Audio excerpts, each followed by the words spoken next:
Bismillahirrahmanirrahim. Assalamualaikum warahmatullahi wabarakatuh. Alhamdulillahirabbil alamin wa bihi nasta'in ala amri dunya waddin. Asyhadu an la ilaha illallah wa asyhadu anna Muhammadan abduhu wa rasuluh. Allahumma shalli ala Muhammadin wa ala alihi wa sahbihi ajma'in. Wa ba'du. Pelajaran kita sore ini adalah fikih. Kita membaca kitab Syarah Umdatul Ahkam. Kita sudah sampai di hadis yang ke-29 di kitab Tambiul Afham. An Aisyah radhiyallahu anha. Ini sudah kita bahas sebulan yang lalu, hadis Aisyah tentang cara mandi.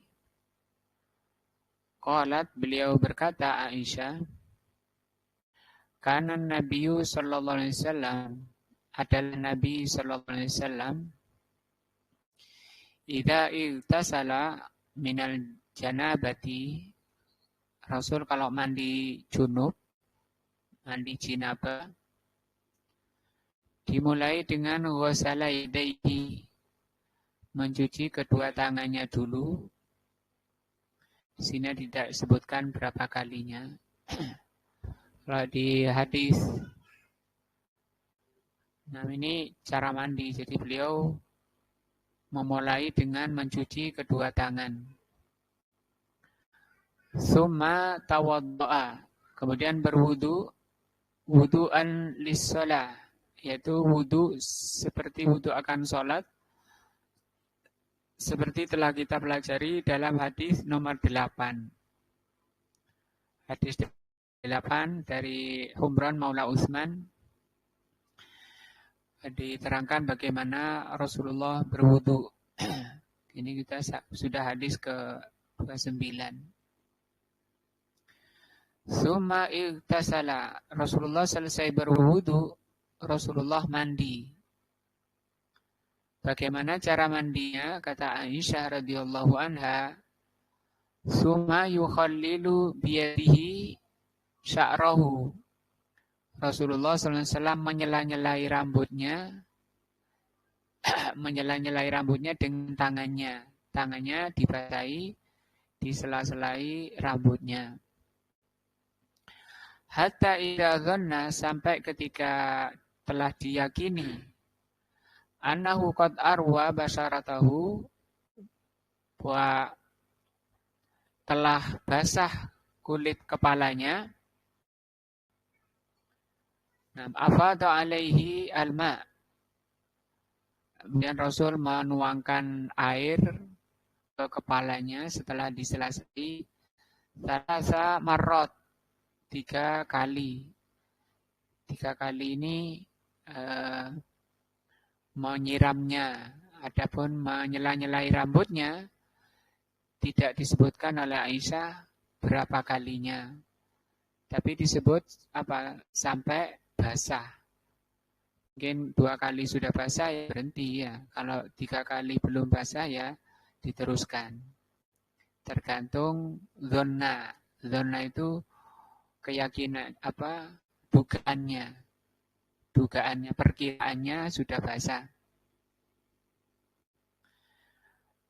Summa ghasala sa'ira jasadihi. Kemudian Rasulullah selesai menyiram kepalanya 3 kali. Rasulullah menyiram seluruh badannya. Nah, wa kanat taqulu, dan beliau berkata, Aisyah, kuntu aghtasilu, saya mandi. Aisyah mandi, ana Rasulullah, saya dan Rasul SAW mandi bareng. Min ina'in wahidin, dari satu bejana, satu ember. Naghtarifu minhu jami'an, mengambil bareng bersama untuk mandi. Hadis ini telah dibahas secara rinci sampai selesai cara mandi junub. yang dicontohkan oleh Rasul, dan dulu sudah diterangkan cara mandi junub itu ada dua. Ada yang wajib ya, cukup dengan niat mandi kemudian selulup itu bisa ya. Selulup ke sungai ataupun misalnya disiram badannya merata, asalkan berkumur dulu. Berkumur dan menghirup air ke hidung. Itu sudah sah. Sudah hilang yang namanya hadas besar. Sudah boleh sholat. Adapun yang diterangkan oleh Aisyah di sini, itu cara mandi yang sunnah. Artinya yang dicontohkan oleh Rasulullah.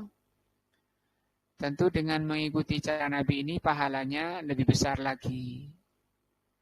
Nah, ini namanya cara mandi sesuai sunnah. Kalau yang loncat tadi, nggak ada sunnahnya loncat ya. Selulup itu nggak ada. Tapi apakah sah? Sah, asalkan pakai kumur dan menghirup air ke hidung setelahnya. Hadis yang 30, tadi 29 ya.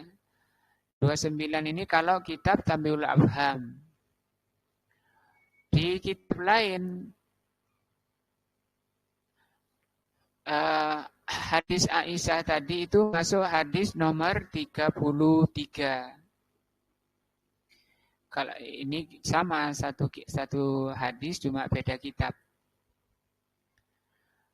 Yaitu an Maimunata, hadis dari Maimunah bintil Haris radhiyallahu anha. Zaujin Nabi sallallahu alaihi wasallam. Beliau ini juga Maimunah ini istri Rasul sallallahu alaihi wasallam. Annaha qalat, bahwa beliau berkata, Maimunah, wada'tu li Rasulillah sallallahu alaihi wasallam wadu al-janabati. Aku meletakkan untuk Rasulullah sallallahu alaihi wasallam air untuk mandi junub. Wadu itu air yang dipakai untuk wudu atau juga dipakai untuk mandi junub, itu namanya disebut wadu al-janabati. Fa'akfa'a biyaminihi. Kemudian Rasulullah SAW menuangkan dengan tangan kanannya ala yasarihi marrotaini au salasan. Berarti kalau sekarang kita gambarkan itu yang diletakkan Maimunah itu kayak gayung gitu. Gayung isi air untuk mandi. Tapi nggak cukup ya kalau satu gayung. Ember, taruhlah ember kecil. Kemudian Rasulullah menuangkan air dari ember pakai tangan kanannya, dituangkan ke tangan kirinya. Itu 2 kali. Maksudnya 2 kali, dituangkan sekali, kemudian digosok-gosok tangannya. Setelah itu diulang lagi 2 kali atau 3 kali. Kalau hadis Aisyah tadi, ya, hadis Aisyah, Rasul mencuci kedua tangannya 2 kali. Kita lihat hadisnya tadi. Nuang pakai tangan kanan atau tangan kiri ketika mencuci tangan, ketika mau mandi, itu sama-sama boleh. Nah, kalau sekarang mungkin bisa bareng dengan membuka keran gitu ya. Kerannya dibuka, begitu tangannya penuh, ditutup, kerannya digosok dulu.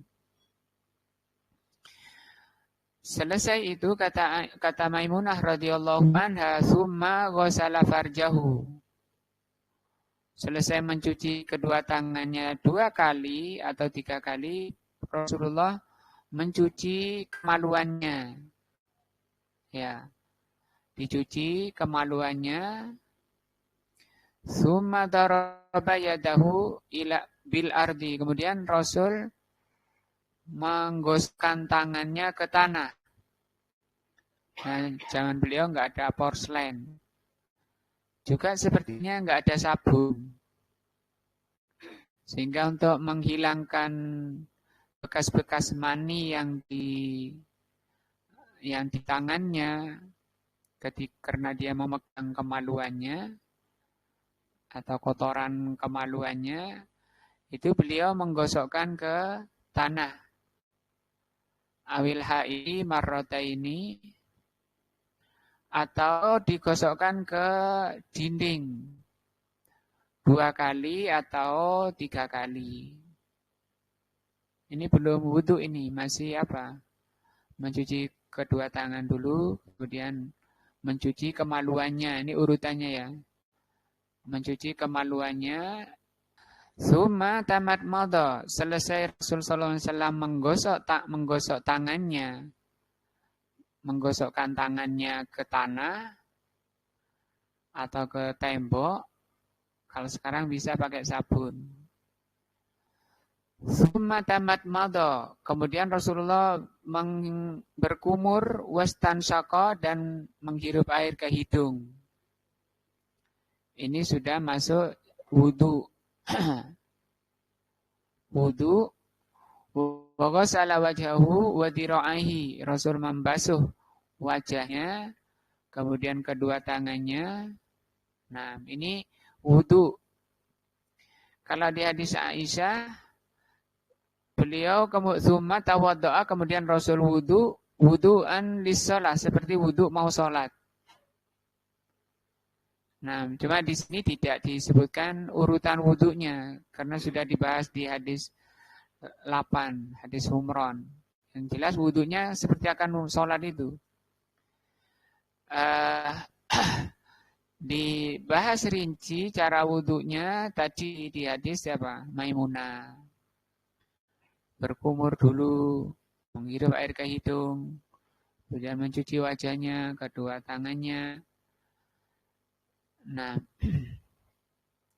summa afadha, kemudian Rasulullah SAW menuangkan air ala roksihi al-ma'a, menuangkan air ke kepalanya 3 kali.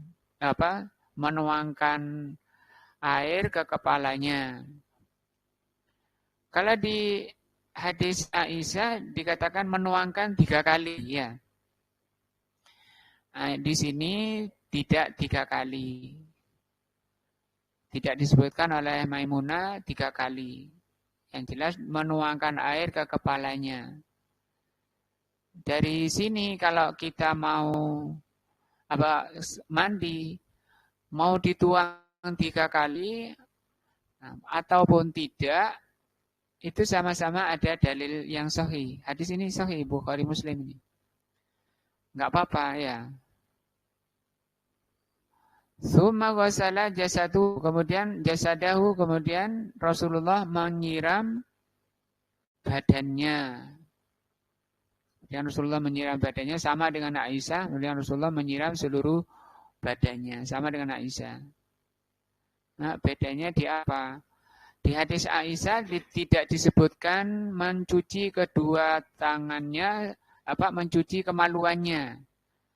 Di hadis Aisyah enggak ada. Nah, cuma di hadis Aisyah sudah diterangkan di syarahnya, itu suatu keharusan. Artinya, misalnya saya tak mengamalkan hadis Aisyah dengan tidak membasuh kemaluan, misalnya, karena di hadis Aisyah tidak disebut.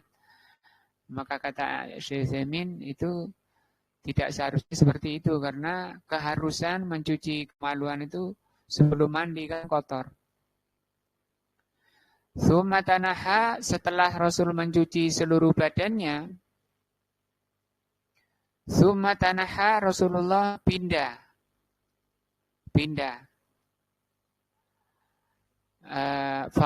Faghasala rijlaihi, kemudian Rasulullah mencuci kedua tangannya di tempat lain setelah geser. Kedua kakinya setelah geser tempat, ya, mungkin di situ becek. pindah ke yang nggak becek. Nah, kalau di hadis Aisyah tidak disebutkan itu. Cuma sampai di mencuci seluruh badannya. Ada yang mengatakan kenapa ini dicuci terakhir kakinya? Karena di hadis Aisyah ini tidak disebutkan ketika wudhu Rasul mencuci kakinya. Jadi kakinya dibuat terakhir. Kenapa dibuat terakhir? Karena becek itu. Nah, supaya badannya kakinya bersih, nanti terakhir saja. Sehingga ada yang mengatakan kalau sekarang kita mandinya kan pakai porselen, sudah di porselen. Maka tidak diperlukan lagi untuk pindah. Karena ini ada pindahnya itu ada sebab. Bukan pindah, tidak diperlukan mengakhirkan kedua kaki. Ya. Tidak diperlukan mengakhirkan kedua kaki. Karena ini Rasul mengakhirkan karena becek sebabnya. Jadi ketika wudhu yang kata Aisyah itu wudhu untuk sholat sampai kaki. Ya. Jadi selesai mandi ya sudah selesai mandinya sampai ini tadi menyiram atau meratakan air ke seluruh badan. Fa'ataituhu bi khirqatin. Kemudian Maimunah mengatakan, kemudian aku membawa khirqah pada Rasul. Aku memberikan khirqah semacam anduk. Falam yuridha, tapi Rasul tidak menggunakannya, tidak mau, tidak menerima. Faja'la yang fudul ma'a biyadihi. Rasul mengurangi air di badannya itu pakai tangan gini.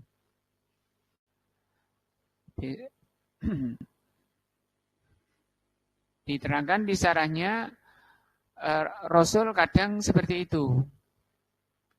Kadang mau, kadang enggak. Tapi kalau di daerah panas seperti di Arab yang dulu saya pernah diam itu, yang biasa bawa anduk kalau mandi itu orang Indonesia saja. Kalau orang-orang sana nggak biasa itu, malah hilang segernya katanya. Dan cepat kering karena panas. Nah, ini cara mandi yang kedua. Cara mandi pertama diterangkan oleh Aisyah radhiyallahu anha. Langsung ke faedah hadisnya. Di faedah hadis dari hadis Maimunah ini, al-ula yang pertama,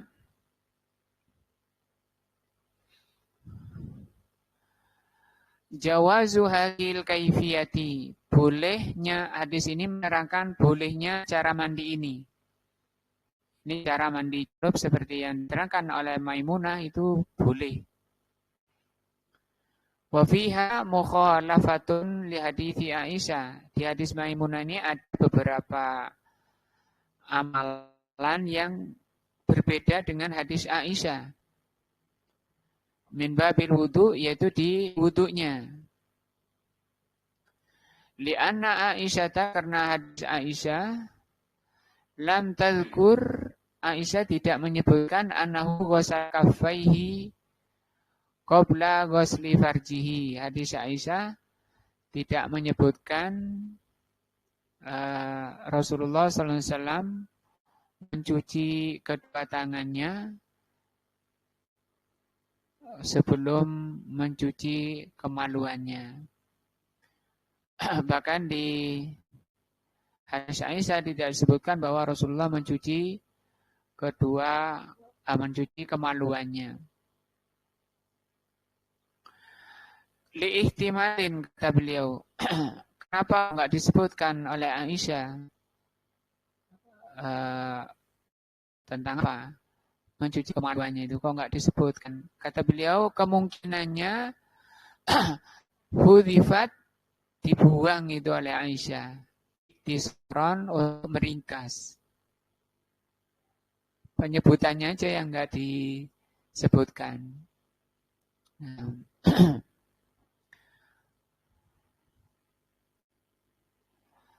Au hiya ziyadatun fi hadisi Maimunah. Atau hadis Maimunah ini menambah. Nah, menambah, kalau menambah berarti memang Aisyah tidak melihat.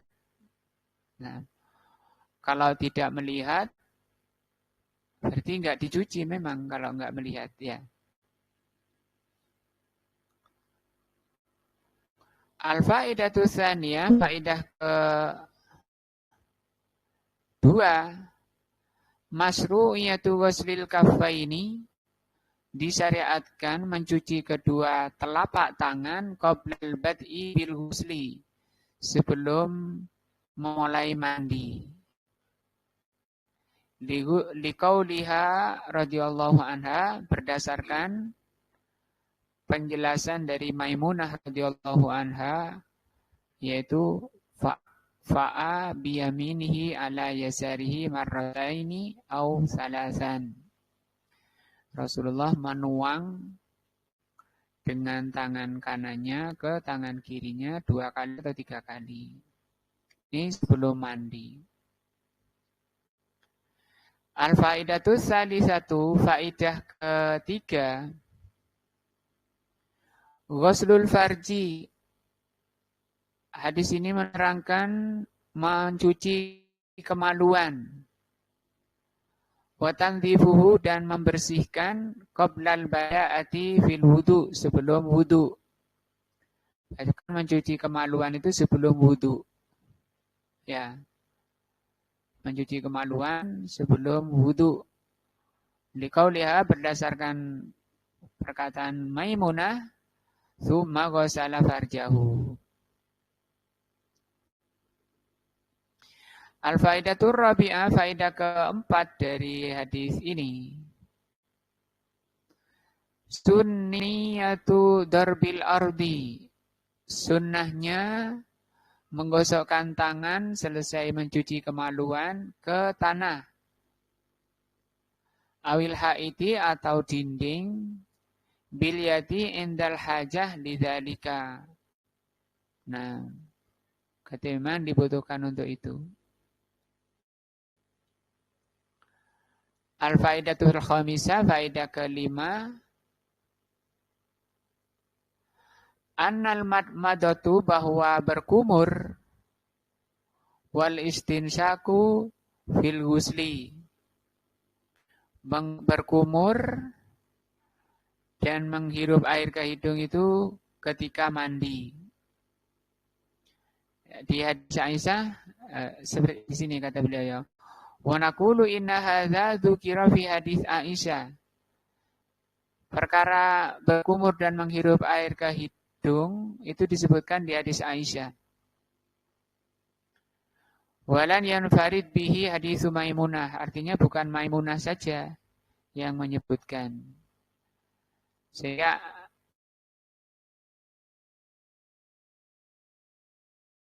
kalau orang misalnya mandi besar dengan selulup di sungai atau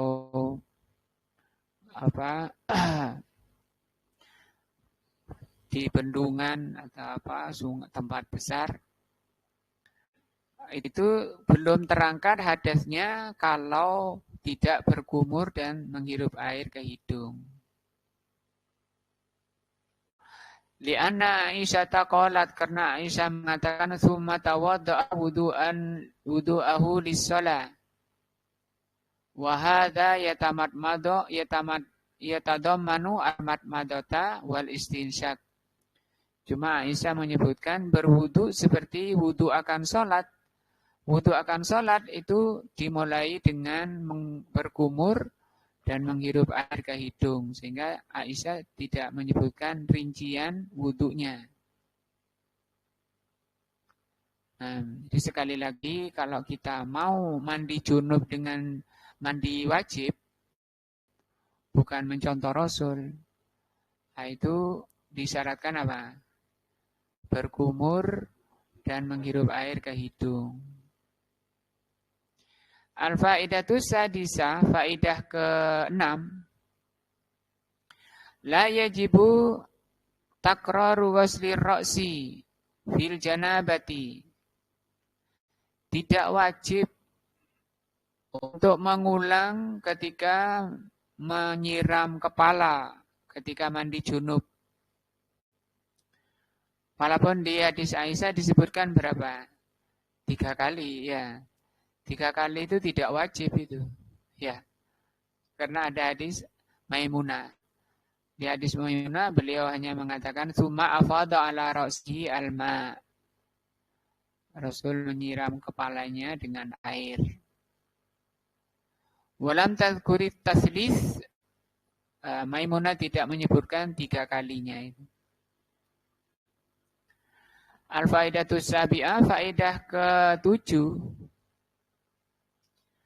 Annal ghusla, bahwa mandi, la budda fihi min isalil ma.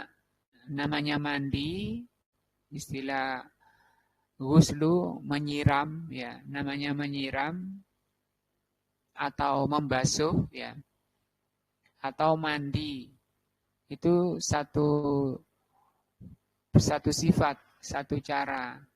Beda dengan al-mashu, mengusap.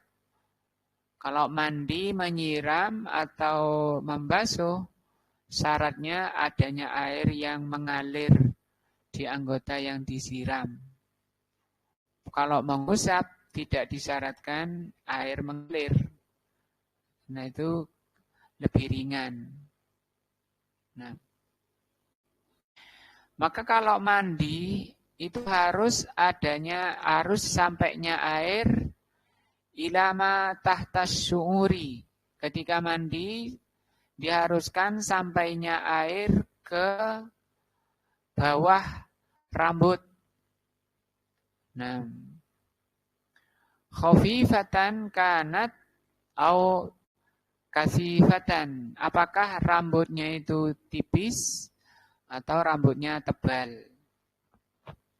Liqauliha summa afadha ala ra'sihi. Atau di hadis Aisyah, Rasul menyela-nyelai kepalanya sampai diyakini apa? Sampainya air ke kulit kepalanya. Wa idza adafnahu ila hadithi Aisyah qulna la budda min an yasilal ma'u ila al-wudu ila al-usuli sya'ri. Seperti diterangkan dalam hadis Aisyah, airnya harus sampai ke akar rambut. Nah, ke pangkal rambut, bukan ke akarnya ya. Air harus sampai ke pangkal rambut. Al-faidatu salisah, faidah ke-8 ya, ke-8. La ba'sa an yatasiro. Tidak apa-apa meringkas atau mencukupkan. Kok ini yatasir itu kosor itu loh, kayak sholat yang 4 rakaat bisa dikosor. Aslinya dikosor apa? Diringkas. Wudu juga ya, mandi ini bisa juga diringkas. Ada ba'di a'dha'il wudu. Meringkas sebagian anggota wudu. Tsumma yaghsilul baqi fi makanin akhar. Oh, kalau ini bukan meringkas, menunda yang pas ya. Ini yang pas bukan meringkas tapi menunda. Boleh menunda untuk membasuh sebagian anggota wudu. Seperti hadis Maimunah ini, Rasul mencuci kedua kaki selesai mandi. Padahal mencuci kedua kaki itu urusan dengan wudu. Ya. Boleh diakhirkan, ditunda. Liqauliha, berdasarkan perkataan Maimunah, tsumma tanaha, kemudian beliau pindah, bahwa salari jelahi, kemudian beliau membasuh kedua kakinya. Wa huna tasihul muwalat. Di sini sah itu masih masuk muwalat di antara syarat wudu atau syarat mandi, muwalat. Ada tartib, ada muwalat. Itu juga masuk syarat sahnya wudu. Beda kalau mandi tidak ada tidak ada urutannya di dalam anggota mandi itu nggak ada urutannya. Kalau wudu kan dimulai dari berkumur, setelah itu wajah, setelah itu kedua tangan, setelah itu kepala, setelah itu kaki. Itu harus urut namanya. Tidak boleh orang wudu kaki dulu. Atau membasuh tangan dulu kemudian wajah. Itu enggak urut. Itu namanya tartib. Harus tartib. Beda kalau mandi, mau kaki dulu, asalkan selesainya berkumur itu sudah sah. Tadi yang kata beliau, orang mau mandi besar, loncat botolan atau selulup. Botolan itu kakinya dulu, kalau selulup kepalanya dulu. Nah itu kenapa kok seperti itu Mas Isa? Karena anggota mandi itu cuma satu, yaitu seluruh badan. Beda dengan wudhu, kalau wudhu harus urut. Tadi nggak boleh kaki dulu atau tangan dulu baru wajah. Dan harus mualat. Ini mualat itu artinya bersambung. Apa definisi bersambung? Bersambung atau mualat itu tidak berpindahnya dari satu, kalau wudhu ya, berpindahnya dari satu anggota ke anggota lain tidak sampai anggota yang pertama itu kering. Misalnya habis basuh wajah berhenti. Mungkin sih ada perbuatan apa, sampai kering wajahnya. Baru balik mau, boleh enggak kelanjut ke tangan? Itu enggak boleh. Itu namanya bukan mualat. Mualat itu sambung. Itu enggak nyambung karena sudah kering. Berarti harus diulang lagi.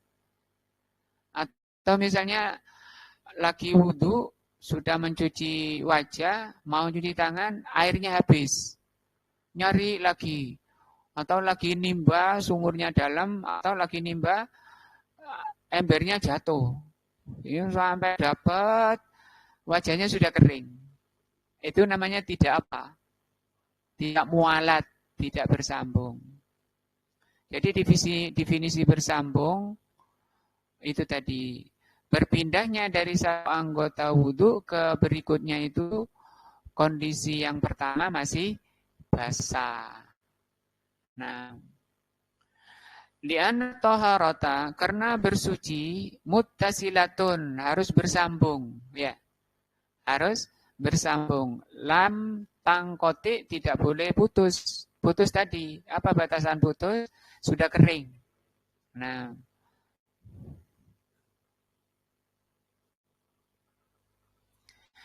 al-faidatu tasi'ah, faidah ke-9. Jawazut tamanduli. Jawazut tamanduli ba'dal intisal. Hadis ini menerangkan bolehnya orang pakai anduk setelah mandi. Nah, enggak boleh mengatakan enggak boleh pakai anduk, itu Aisyah itu, hadis Maimunah itu. Rasul enggak mau diberi anduk. Bukan arti enggak boleh ya. Ini boleh ini. Kalau enggak boleh, ini diterangkan di sini. Loh, kok malah boleh wong Rasul enggak mau? Penjelasannya kok malah boleh ya? Kan kontra dengan bunyi hadisnya. Wong kata Maimunah, aku beri, Rasul enggak mau. Kok malah boleh? Kata si, Anna Maimunata, sesungguhnya Maimunah, Tad bil mindil, beliau membawa handuk, walam yungkir alaiha, Rasul membiarkan bawa handuk itu. Bal qad yuqal, bahkan terkadang dikatakan innaha atat bihi, bahwa seringnya beliau itu bawa anduk kalau Rasul mandi, nyiapkan anduknya. Li'anna minal adati, karena termasuk kebiasaan Rasul sallallahu alaihi wasallam an yat nasyafa biha ar-Rasul sallallahu alaihi wasallam. Kebiasaannya Rasul itu ngelapi, mengeringkan badannya dengan anduk, seperti kita selesai mandi pakai anduk. Nah, jadi urusan anduk selesai ya? Apa? Boleh. Nah, berdasarkan hadis Maimunah ini, hadis Maimunah. Oh, ini sekali aja ditolak ya. Tapi ya kebiasaannya memang pakai anduk gitu. Al-faidatul asyiratu, faidah ke-10 dari hadis Maimunah ini. Jawazu naqdil ma. Boleh orang itu mengeringkan air. Sa'un minal ghusli, apakah ketika mandi, au minal wudu, atau selesai wudu. Ya. Wa annal hadis al-warida, karena hadis yang tersebut, an dzalika dhaifun, karena hadis yang melarang, ya. Hadis yang mengatakan tidak ada sunahnya itu, kata beliau apa? Dhaifun la yasihhu. Apa? Lemah, tidak sah. Idza qala qailun, kalau ada orang mengatakan bi ayyil hadisaini na'malu, hadis yang mana yang harus kita amalkan? Bi hadisi Maimunata, pakai hadis Maimunah, atau bi hadis Aisyah, atau dengan hadis Aisyah. Hadis Aisyah tadi beda, karena beda dengan hadis Maimunah. Contohnya ketika menyiram kepala, hadis Aisyah menyebutkan 3 kali. Hadis Maimunah tidak menyebutkan 3 kalinya. Yang kita amalkan yang mana? Hadis Aisyah atau hadis Maimunah? Naqulu, kita katakan, kalau sama-sama hadis sahih, if'al hadza tarotan, lakukan ini sekali, wa hadza tarotan, juga lakukan yang itu juga. Maksudnya amalkan semuanya ya. Sekali-kali pakai hadis Maimunah, sekali-kali pakai hadis Aisyah. Nah, li'anna hadhihi hiyal qa'idatu fil ibadah al-waradati. Nah, karena ini merupakan kaidah ibadah. Kaidah di dalam ibadah. Nah, kalau ada sekian macam bentuk ibadah, cara ibadah, nah, sama-sama sahih, maka seperti ini kaidahnya. Kadang pakai ini, kadang pakai itu. Misalut tasyahudi, seperti ketika tasyahud. Wa salatin Nabi, dan membaca salawat pada Nabi. Wa raf'il yadaini fi mawadihi, dan mengangkat tangan. Nah, angkat tangannya ada 3. Sama-sama sahih. Agak dikit di atas dada, kemudian lebih naik lagi sampai sejajar telinga. Ada 3 ya.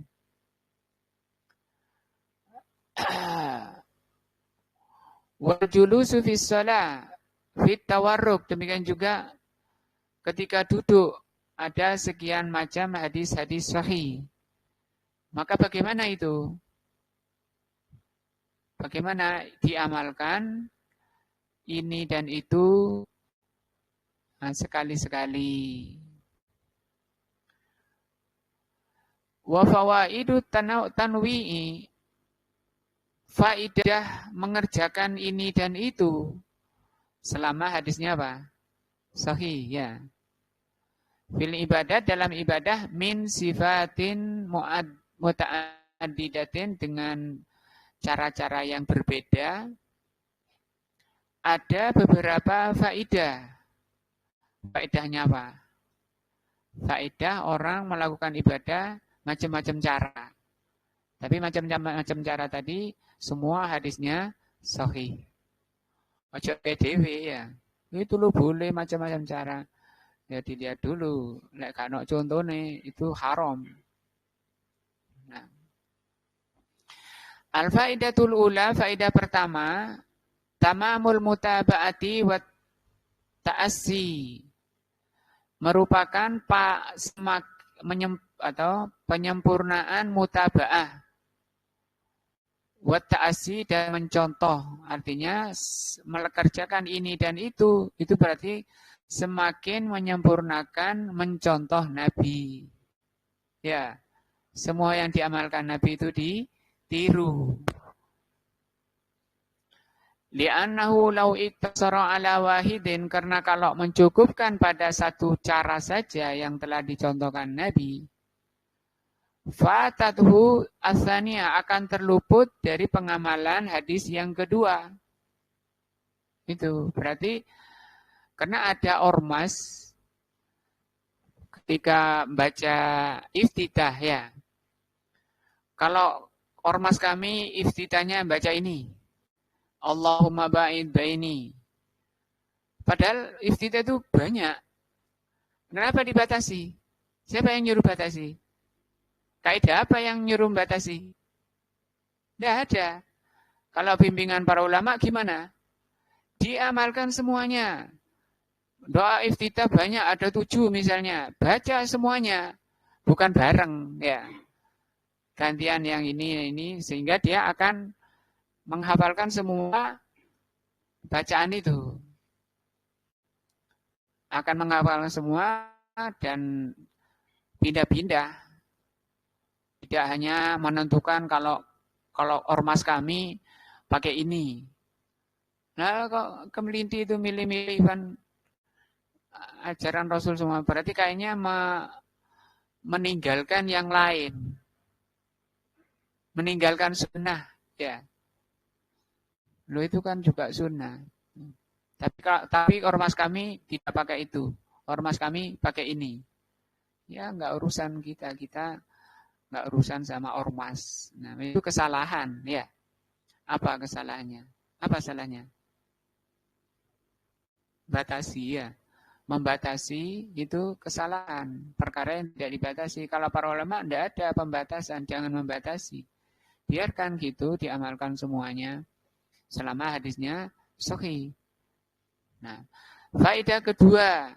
Ya, faedah kedua.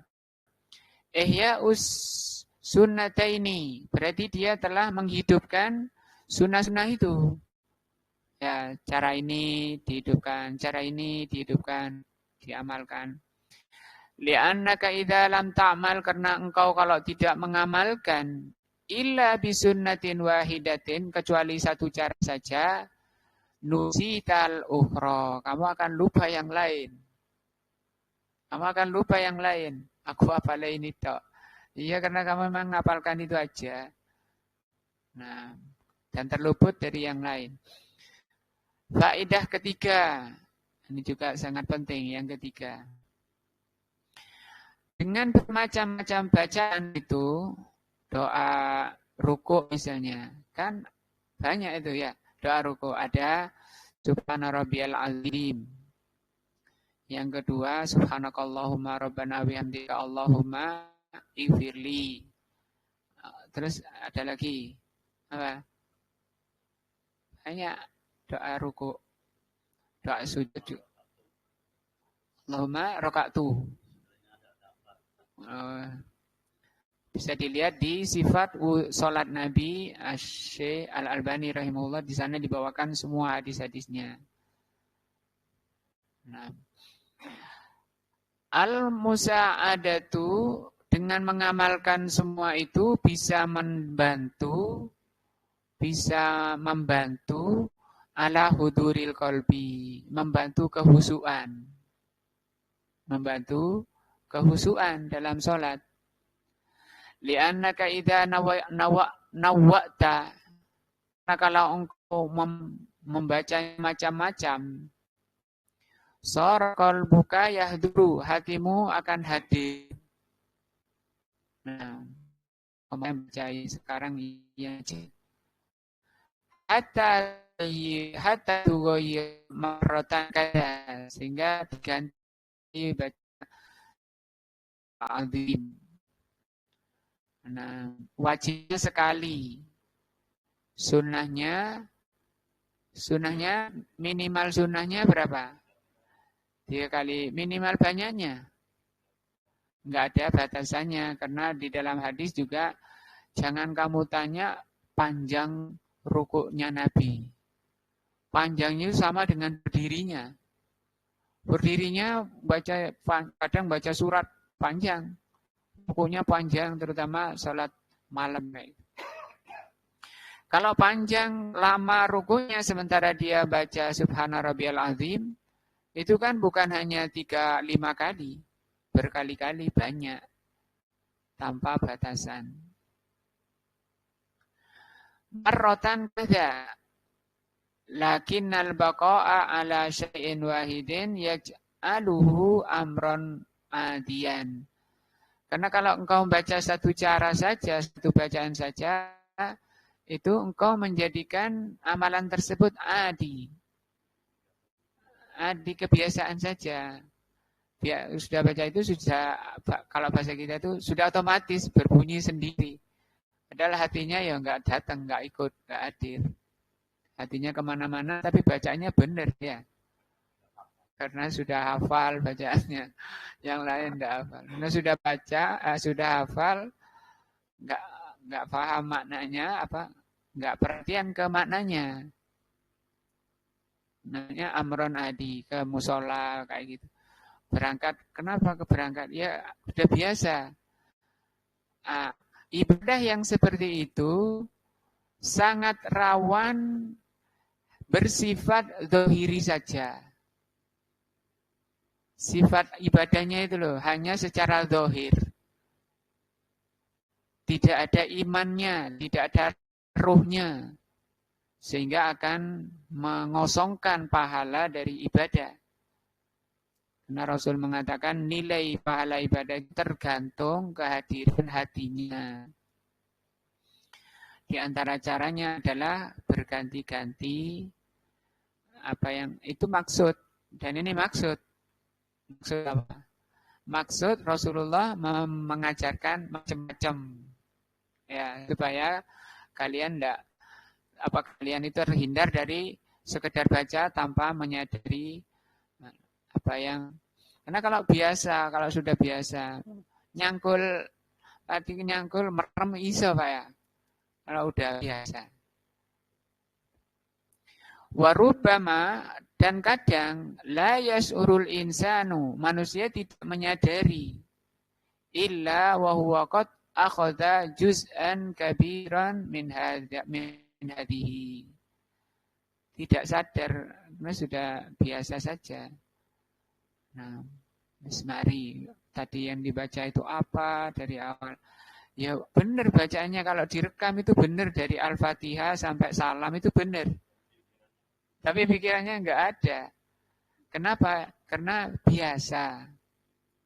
Namanya apa tadi? Adat. Jadi beda antara adat dan ibadah. Ya. Beda antara adat dan amal soleh. Amal soleh itu kalau 2 unsur ada padanya. Zahir dan batin. Badan dan jiwa. Badan dan hati. Itulah perjalanan manusia menuju Allah. Al-faidatur rabi'ah. Faidah keempat. Ini masih faidah apa? Memacam-macamkan tadi. At-tahfif, kata beliau at-tahfif. Itu meringankan.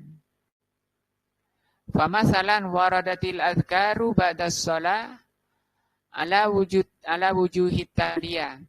Contohnya, baca zikir setelah sholat. Ada sekian macam. Baca zikirnya itu loh. Subhanallah, subhanallah. Wajhun awwalu. Cara pertama, engkau mengucapkan Subhanallah, walhamdulillah, wallahu akbar. Salasan wa salasina marratan. 33. 33 itu bacanya gimana? Subhanallah, walhamdulillah, wallahu akbar. Subhanallah, walhamdulillah, wallahu akbar. Subhanallah, walhamdulillah, wallahu akbar. Subhanallah, walhamdulillah, wallahu akbar. Sebanyak 33. Ini sahih ini. Seperti ini boleh. Wa tamamul mi'ah dan disempurnakan 100 dengan membaca la ilaha illallah wahdahu la syarikalah lahul mulku wa lahul hamdu wa huwa ala kulli syai'in qadir. 100. Ini zikir pada sholat. Wajhun sanin, cara kedua. Antakul subhanallah salasan wa salasin. Walhamdulillah 33 kali. Allahu akbar 34 kali. 34 kali. Takhtalifu hadhihi anil ula. Cara ini beda dengan pertama. Pertama tadi kan langsung. Subhanallah, alhamdulillah, Allahu akbar. Kalau ini diputus-putus. Nah. Al-ula an bi an yusroda fiha. Kalau yang pertama dibaca langsung tanpa diputus. Kullu naw'in wahidin subhanallah salasan wa salasin wada wa hadza al-baqiyah. Ini yang cara kedua tadi.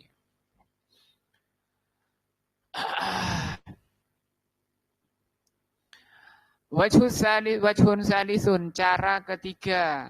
Subhanallah walhamdulillah wa la ilaha illallah wa Allahu akbar.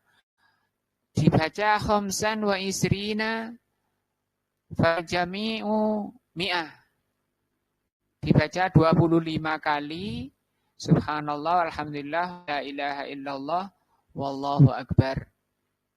Ini juga sahih. Nah, tapi yang dikenal masyarakat kita cuma satu dil ya. Apa? Subhanallah 33 kali. Kemudian alhamdulillah 33 kali. Nah, padahal di sini ada berapa ini? Ada 4. Ada 4. Berarti sing ditinggal berapa? 3. Nah, kalau kita amalkan ini, itu menghidupkan sunnah. Artinya nanti kita mungkin mau ngelatih salat maghrib, baca cara pertama. Gimana Pak Mayar pertama tadi? Subhanallah, alhamdulillah, walhamdulillah. Enggak gitu. Hah? Subhanallah, walhamdulillah, Allahu akbar. Berapa kali? Terus ditutup. La ilaha illallah wa la syarika lah lahul mulku wa ala kulli syai'in qadir. Itu cara pertama. Cara kedua, Subhanallah 33, alhamdulillah 33, Allahu akbar 33. Alhamdulillahnya Allahu akbarnya berapa? 34, 100. Kemudian cara ketiga, Subhanallah walhamdulillah wa la ilaha illallah wallahu akbar sebanyak 25. Wajhun rabi'un, cara keempat. Ja subhanallah asron, subhanallah 10. Walhamdulillah asron 10. Allah akbar 10. Fal jami'u salasun, semuanya 30. Cuma beliau menjelaskan caranya ini, beliau enggak bawakan hadisnya, tapi hadisnya sahih. Di hadis yang ketiga ini, ya yang keempat ini kata Rasul, barang siapa baca ini 10 kali, 10 kali, 10 kali, wajabat lahul jannah. Pasti dia masuk surga. Nah. Tadi faedah ini kan faedah keempat tadi ya. Faedah keempat itu tadi meringankan, untuk meringankan. Fatahfifu, maka di mana keringanannya? Annal insana, sesungguhnya manusia, idza kana ala ajalin, kalau orang lagi keburu-buru, ya, ini mau ada acara, ini mau ada genting, perkara genting, keluarga sakit keras, ini nazak kalau meninggal, nggak ada yang jaga, nanti iso-iso su'ul khotimah, teriak-teriak, weh anakku nandi, gitu kan. Dia ucapan terakhirnya anakku nandi. Padahal disuruh jaga supaya ucapan terakhirnya la ilaha illallah. Au safarin, atau lagi safar. Nah, safar itu sampai caranya pun disunahkan dikosor. Au jama'a binas sholataini, atau dia sedang menjamak dua sholat. Wa habba an ya'tiya bidzikri kamilan fiha. Dan dia ingin berzikir secara sempurna. Ya, ingin zikirnya sempurna. Fa inna dzalika yakunu akhaffa idza akhadha bil asri al asri. Maka jadi ringan kalau dia membaca yang 10-10 yang keempat. Ya, ringan jadinya. Waduh, ini ke susu, aku tak mau coba ini. Itu baca yang 10-10 sempurna apa enggak? Sempurna. Nah, gak bisa dikatakan aku mau sing wakean ae biar lebih sempurna, ndak bisa. Walaupun yang sedikitan itu juga apa? Sempurna. Karena sama-sama dicontohkan oleh Nabi. Itu ada 4 faedah tentang apa? Mengamalkan macam-macam sunnah. Macam-macam sunnah asalkan ada dalil yang sahih. Ini selesai kita pembahasan hadis 34 tentang hadis Maimunah. Cara mandi yang beliau terangkan, cara mandi Rasul itu berbeda dengan cara mandi yang diterangkan oleh Aisyah radhiyallahu anha. Boleh kita pakai hadis Aisyah atau hadis Maimunah. Ada pertanyaan mungkin?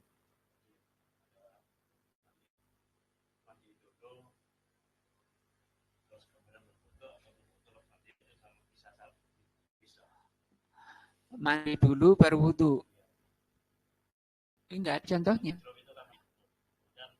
Oh enggak, yang ngecelup tadi apakah selulup atau botolan? Itu dia bangun cuma berkumur dan menghirup air ke hidung. Enggak ada wudu. Ya.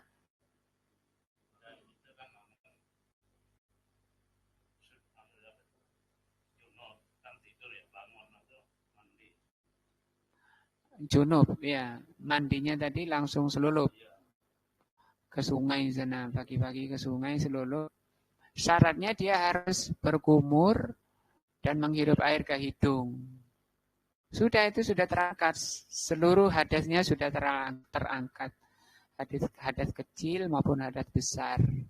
Itu yang disebut kaifiyah wajibah yang lalu sudah dibahas. Cara yang wajib, bukan cara yang disunnahkan, dicontohkan, namanya mandi secara sunnah. Mandi secara sunnah bagaimana? Hadis Aisyah dan hadis Maimunah. Nah banyak muslimin mandi setelah itu wudu. Ya, kebanyakan gitu. Kalau ditanya dari mana?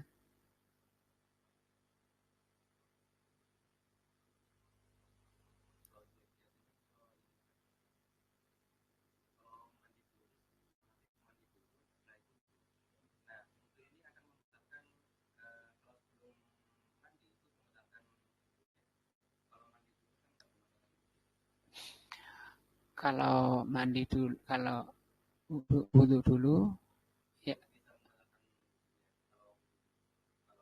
mandi dulu.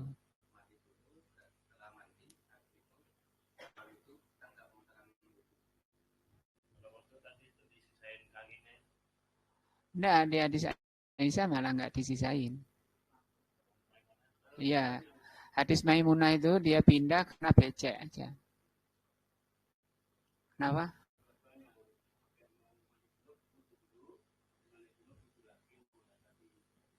Selama ada dalilnya nggak apa-apa.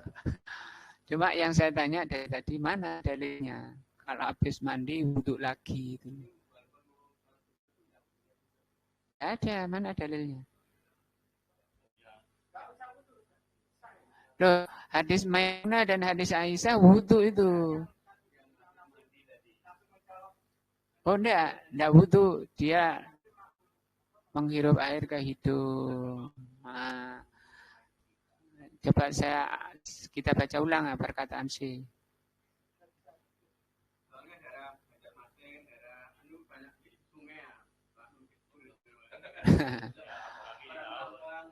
Nah, ini bahan nih Melayu. Oh, air barang itu rumah pinggir kali, loncat ke sungai.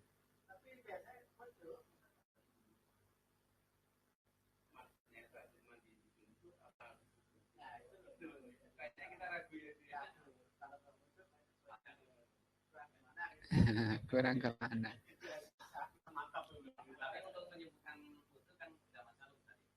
Kenapa? Menyembuh.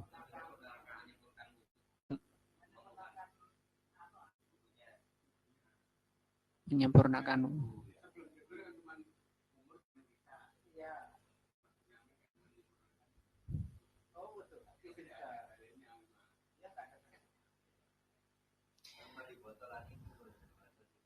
Yang mandi botolan itu harus berkumur dan menghirup ke hidung. Itu sudah selesai. Cuma dia nggak mengamalkan sunnah. Pahalanya beda.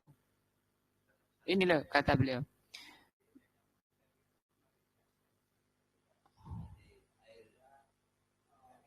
Oh ya, kalau fikih bahas mandi itu mesti mandi junub yang dimaksud, mandi besar. Ada yang cara wajibah, ada yang sunnah, istihbab. Yang wajibah tadi botolan, selulup, yang sunnah yang dicontohkan, yang diterangkan oleh Aisyah dan Maimunah. Ini yang ditanyakan tadi siapa? Misalun, contoh, rojulun ja'a ila birkatin. Seseorang mendatangi lembah air, danau lah misalnya. Wahwa junubun, dia kondisi junub. Fagosa fiha biniyatil iktisal. Kemudian dia loncat dengan niat man besar. Ya. Suma kharaja, kemudian dia keluar dari sebelum watamat mada wastansako. Kemudian dia berkumur dan menghirup air ke hidung. Faya juzu an yusalliya, dia sudah boleh sholat. Nah, li'annahu tahhara badanahu, karena dia telah mensucikan badannya.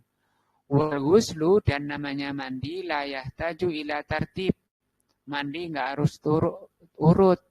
Mau kepalanya dulu atau botolan tadi kakinya dulu. Nah, misalun contoh lagi, orang yang junub, kemudian dia membasuh dari kakinya dulu, kemudian pahanya, kemudian perutnya, kemudian punggungnya, kemudian kepalanya. Nah, maka yang seperti itu boleh, karena mandi tidak disyaratkan urut. Nah, fa'in kila, kalau ditanya apa hukum orang yang mandi, lupa tidak mandi selulup tadi, lupa tidak berkumur dan tidak menghirup air ke hidung. Jawabnya hukmuhu an yu'idal ghusla, wajib dia mengulang mandinya. Kalau kana sholat, walaupun telah sholat, kata beliau. Ingatnya belum setelah sholat baru, tadi saya selulup tok langsung sholat. Harus diulang. Wa yu'idu sholata aidon, sholatnya juga harus diulang. Jadi, nah karena memang ke tohara itu seluruh badan ini masuk ke kepala, apa itu mulut dan hidung, masuk ke kepala kan wajib. Dirubah ya kebiasaannya. Apa kebiasaannya? Sama hari mandi, wudhu lagi.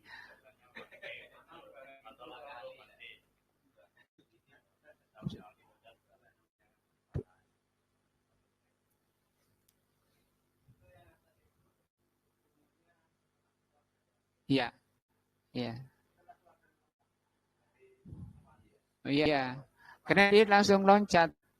Belum, kan nggak sempat kumur. Atau mau kumur-kumur di dalam, nggak apa-apa. Oh iya, boleh. Kumur-kumur dulu, kemudian loncat. Nggak apa-apa, bangun. Sudah terangkat apa hadas, hadas besar maupun kecil, sudah terangkat.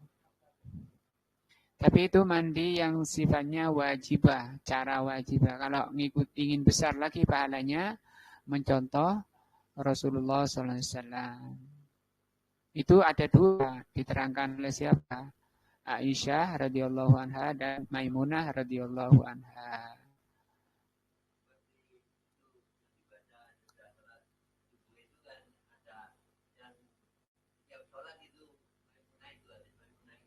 Yang apa? Oh iya, hadis